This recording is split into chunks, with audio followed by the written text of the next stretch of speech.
Medicare Cafe's What's Brewing. My name is Olivia Richardson, and today I wanted to talk about medications covered under Medicare Part B. We all know that most prescriptions are going to be covered under Part D of Medicare or prescription drug plans. However, there are some exceptions. That's the biggest thing with Medicare. There's a million rules and a billion exceptions, and this is one of them. There are, in fact, some medications that are going to be covered under Medicare Part B, as in boy.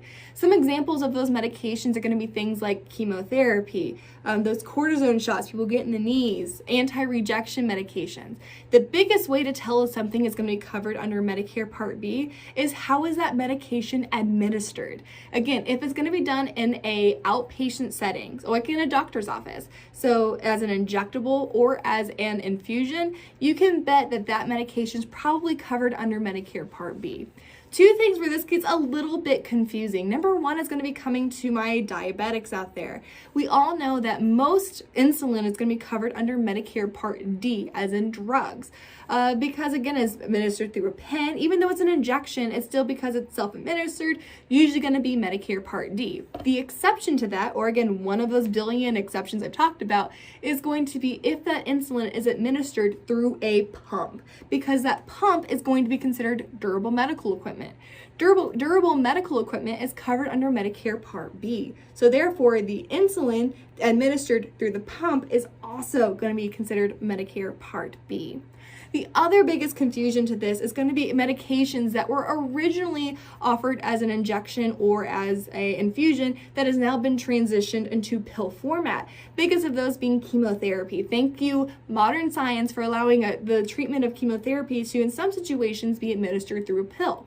Even though that pill, you're not going to a doctor's office to take that pill, because the original format is an infusion, then that pill is still considered under Medicare Part B. The reasons we get a ton of questions about this is that people, again, the average consumer doesn't know if it's B or D. They know they go to the pharmacy, they give them their cards, they get their medications.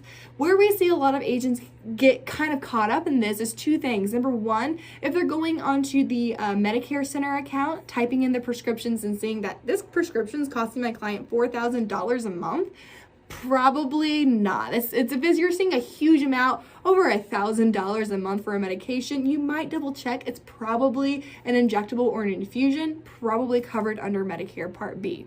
Another thing is if your clients, and the second time we really see this rear its head, a client will go to a pharmacy and the pharmacy will say, I'm sorry, your Part D plan is not going to pay for this. This is completely out of pocket. That happens quite a bit. It's super important for you, the agent, to be educated on how to handle those situations. If you come to a client saying, my Part D plan isn't going to cover this medication or this insulin or this pump, then what you need to do is call that pharmacy and make sure that they're filing the claim using their Medicare Part B card, not their prescription drug card. We see this happen all the time. It's super easy to fix. You just need to make sure you stay calm and have that conversation with the pharmacy on behalf of your client. So again, this has been What's Brewing with Medicare Cafe, talking about Part B medications and how to work with them. If you have any questions, you can call Senior Marketing Specialist 1-800-689-2800. You can ask for anybody in the Agent Resources team or myself, Olivia Richardson. And make sure you join us on Medicare Cafe, happening every Tuesday at 10 a.m. We'll see you next time, guys. Thanks.